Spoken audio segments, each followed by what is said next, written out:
spot made to talk breaking news. Today we're going to be talking about some stories. First off, Wonder Woman is getting shown to a woman-only audience. What are your guys' thoughts? I cannot wait for Wonder Woman. I don't think that they should have had women-only showings. I think that's racist. And that's not racist.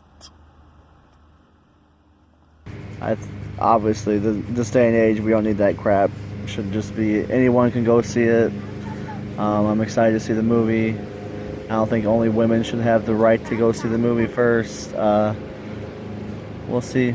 Yeah, I don't like that very much at all.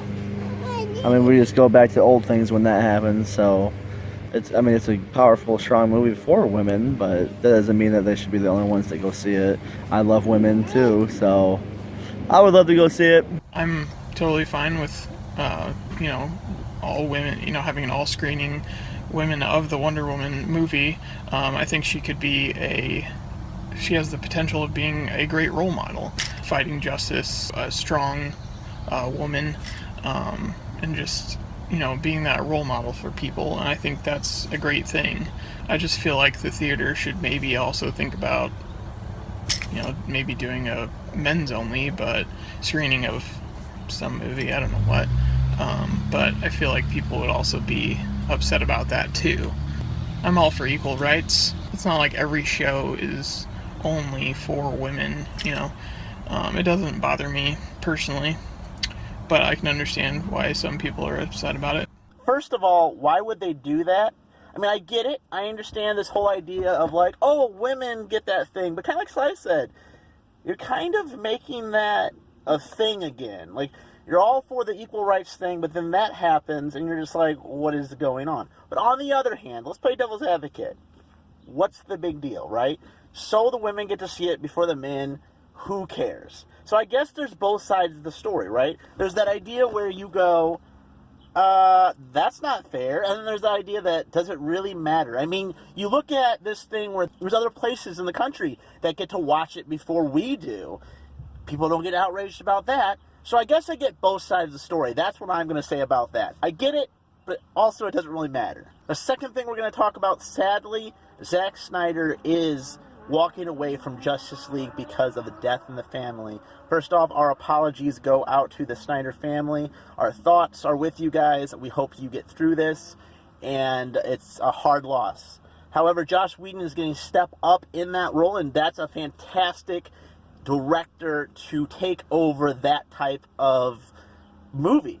He's an Avengers guy. He can do superhero things. So I think Joss Whedon getting replaced with that is a fantastic thing. I think it'll be okay. What are your guys' thoughts? If anyone was going to take over, I think Joss Whedon was a excellent choice, and I think he can make it just a great film.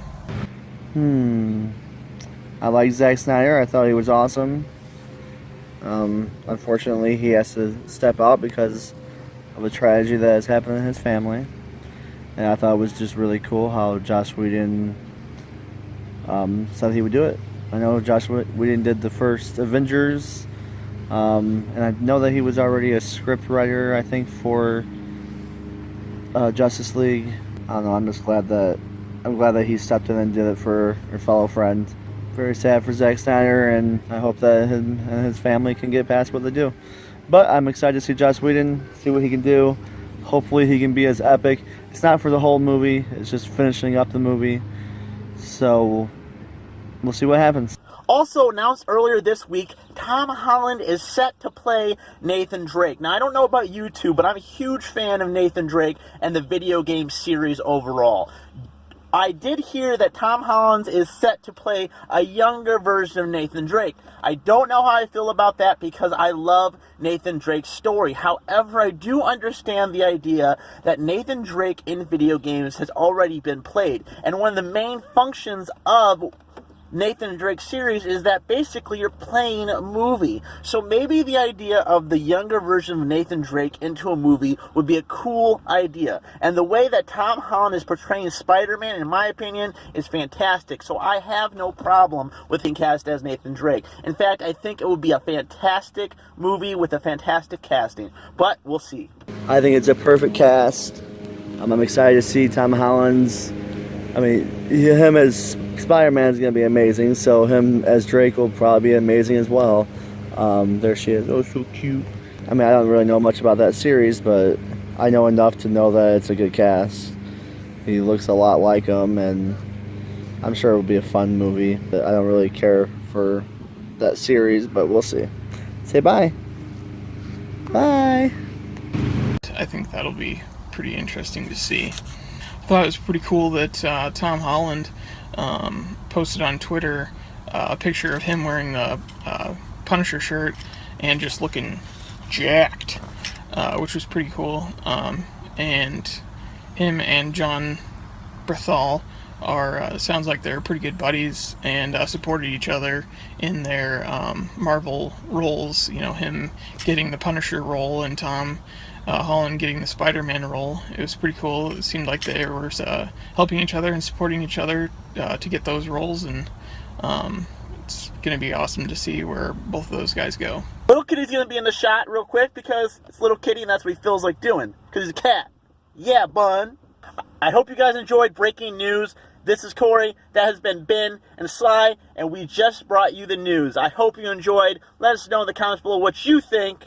And until next time, later.